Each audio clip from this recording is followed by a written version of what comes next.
Good morning students. मैं जितेंद्र सिंह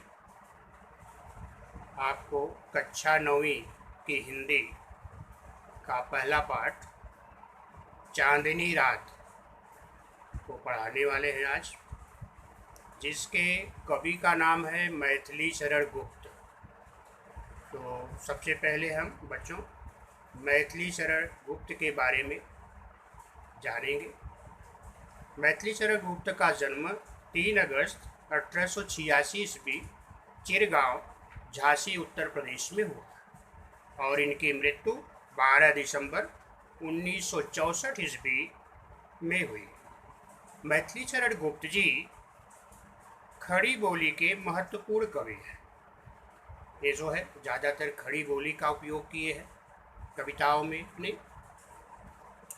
आपकी रचनाएं मानवीय संवेदनाओं, विशेषतः नारी के प्रति करुणा की भावना से उद्भूत। इनकी जो रचनाएं हैं बच्चों, उसमें मानव के प्रति संवेदना प्रस्तुत किया गया है और उसमें विशेष रूप से इन्होंने महिलाओं के प्रति दया दिखाने का अपनी कविता के माध्यम से दिखाने का प्रयास किए हैं। और इनकी कविताओं में नारी के प्रति करुणा होनी चाहिए, इसका जो है प्रादुर्भाव बड़े ही अच्छे ढंग से अपनी कविता के माध्यम से इन्होंने बताने का प्रयास किया है।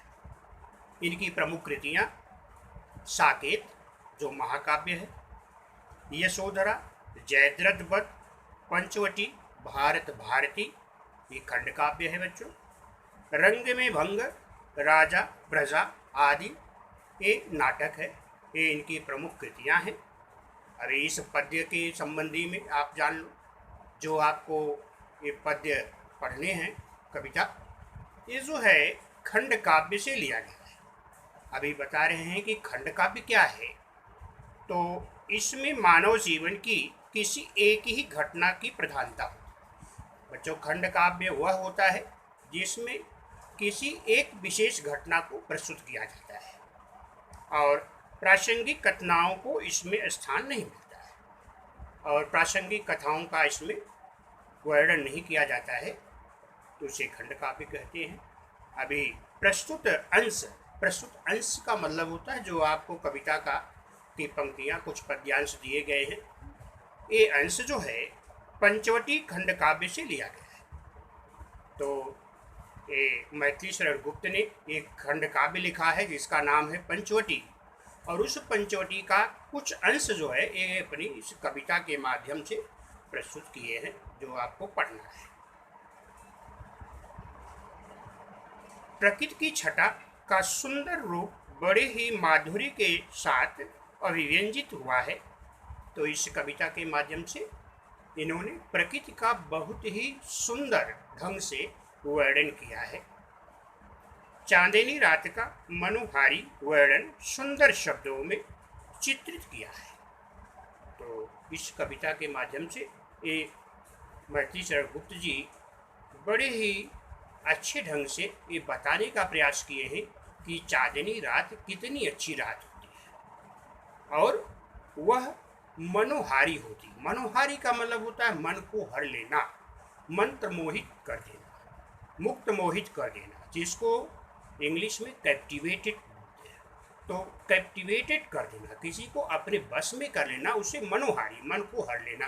तो चांदनी रात बहुत ही अच्छी रात होती है, सुंदर होती है, जो सबको अच्छी लगती है। अब बच्चों इस कविता को हम पढ़ते हैं और फिर उस पर आप ध्यानपूर्वक सुनेंगे। देखो, चारु चंद्र की चंचल किरणें खेल रही हैं जलथल में, स्वच्छ चांदनी बिछी हुई है अवनी और अंबर तल में। अब इसमें आए हुए कठिन शब्दों के शब्द पहले उसके बारे में उसका अर्थ जान लेंगे। चारु का मतलब होता है सुंदर और चंद्र का मतलब होता है चंद्रमा। चंचल का मतलब होता है झिलमिल। थल का मतलब होता है पृथ्वी। स्वच्छ का मतलब होता है निर्मल। अवन का मतलब होता है धरती। और अंबर का मतलब होता है आकाश। अब इसका भावार्थ समझेंगे। चारु चंद्र की चंचल किरणें खेल रही हैं जलथल में। मैथिली शरण गुप्त जी कहते हैं कि चांदनी रात है, चंद्रमा आकाश में विराजमान है और उस चंद्रमा की सुंदरता कितनी अच्छी लग रही है। तो जब चांदनी रात है, ऐसे समय में चंद्रमा की सुंदर किरणें जो झिलमिल करके पृथ्वी पर और जल में पड़ रही हैं, तो ऐसा लग रहा है जैसे कि उनकी चंद्रमा की किरणें जल के साथ और पृथ्वी के साथ अटखेलियां खेल रही। स्वच्छ चांदनी बिछी हुई है और अंबर स्वच्छ माने निर्मल, जैसा कि मैंने बताया। तो कवि कहते हैं कि चंद्रमा की निर्मल छाया जो है चारों तरफ, पृथ्वी पर भी और आकाश में नवमंडल में भी बिखरी हुई है, फैली हुई है। अर्थात चारों जगह, हर जगह, सब जगह चंद्रमा की सुंदर किरणें फैली हुई है। अभी अगली पंक्ति पे चलेंगे। पुलक प्रकट करती है धरती हरित तीरों की नोकों से, मानो झूम रहे हैं तरभी मंद पवन के झोंकों से। अभी इसका जो भावार्थ है, शब्दार्थ देख लेंगे। पुलक मतलब होता है आनंदित होना, खुश होना। हरित माने हरी, तीड़ माने घास और तरु माने वृक्ष, पवन माने हवा, मंद माने धीमी धीमी गति से चलना, उसको मंद कहते। अभी इसका भावार्थ समझेंगे। पुलक प्रकट करती है धरती हरित तीरों की नोकों से। तो चांदनी रात में पृथ्वी भी आनंदमय है, पृथ्वी को भी खुशियां हैं, पृथ्वी भी आनंदित है और वह पृथ्वी अपने आनंद का को किस तरह से जाहिर कर रही है, किस तरह से लोगों को एहसास करा रही, प्रकट कर रही है। तो पृथ्वी पर उगे हुए हरे हरे घास हैं और घास की नोकें चांदनी रात में इतनी सुंदर दिख रही हैं, ऐसा लगता है जैसे पृथ्वी भी अपनी खुशी को प्रकट कर रही है कि चांदनी रात में मुझे भी बहुत आनंद है। अगली पंक्ति में देखेंगे। मानो झूम रहे हैं तरभी मंद पवन के झोंकों से। धीरे धीरे हवाएं चल रही है, हवाओं का झकोर चल रहा है और उन हवाओं के झोंकों से वृक्ष भी झूम रहे हैं और वृक्ष भी झूम रहे हैं। ऐसा लगता है कि वृक्ष भी झूम झूम करके ये लोगों को बताने का प्रयास कर रहे हैं कि हमें भी आनंद है, हम भी आनंदित हैं। अभी अगली पंक्ति पर चलेंगे। क्या ही स्वच्छ चांदनी है यह, है क्या निस्तब्ध निशा, है स्वच्छंद सुमंद गंध, वह निरानंद है कौन दिशा। अभी कवि यहाँ पर बता रहे हैं कि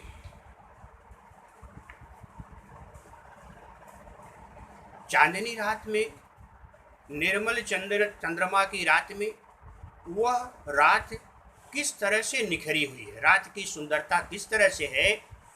कभी कहते हैं कि ऐसा आश्चर्य होता है कि क्या ये निर्मल चांदनी रात ही है क्या। आश्चर्यचकित में कभी पड़ता है कि क्या ये चांदनी रात है या निस्तब्ध का मतलब होता है एकदम शांत, सुनसान।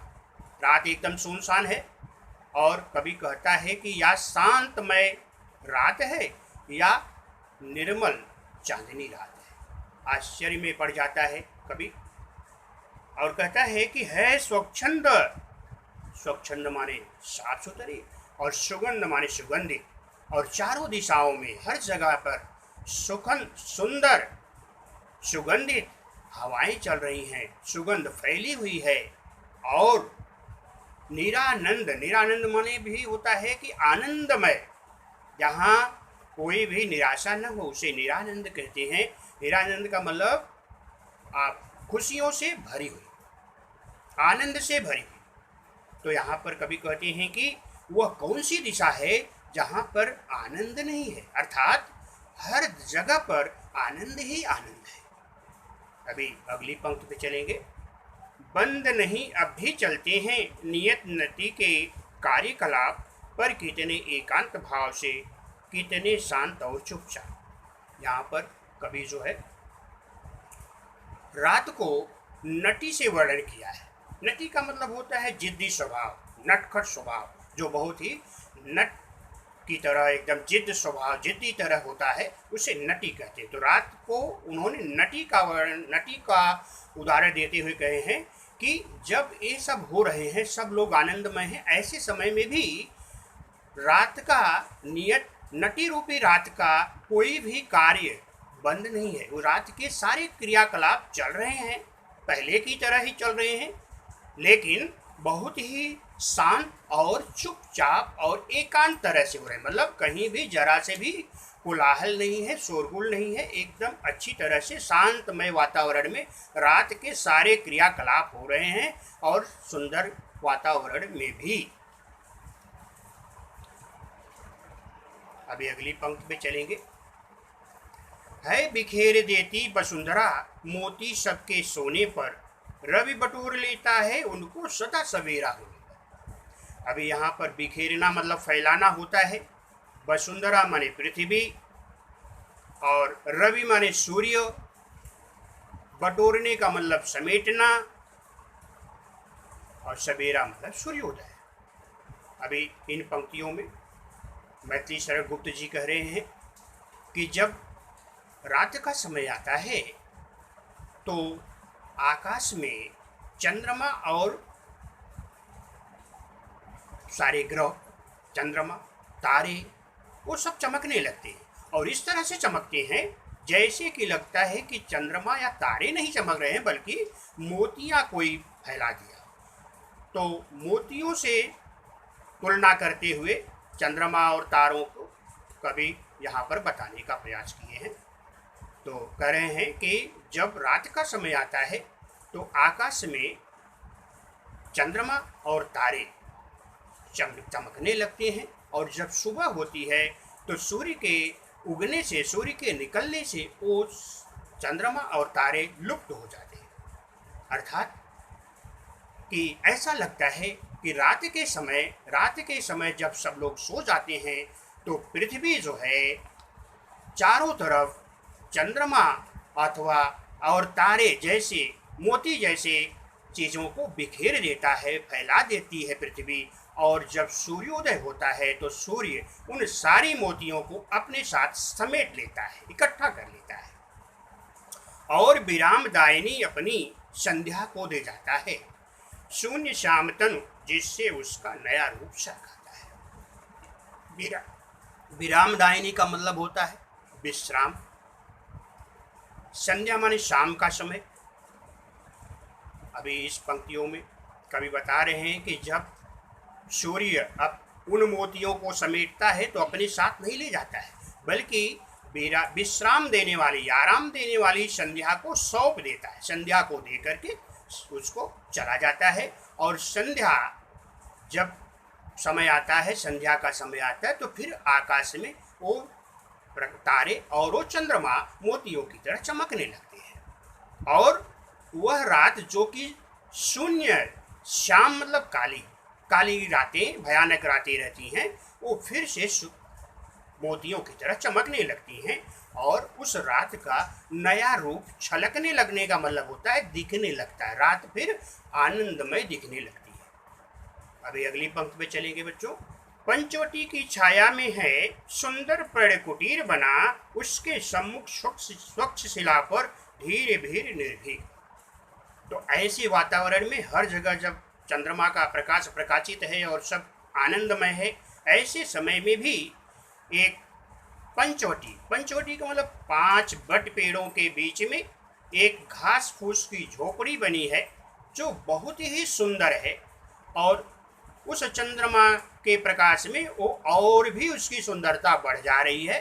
तो इसका उल्लेख इस कविता की इन पंक्तियों में कवि ने किया है।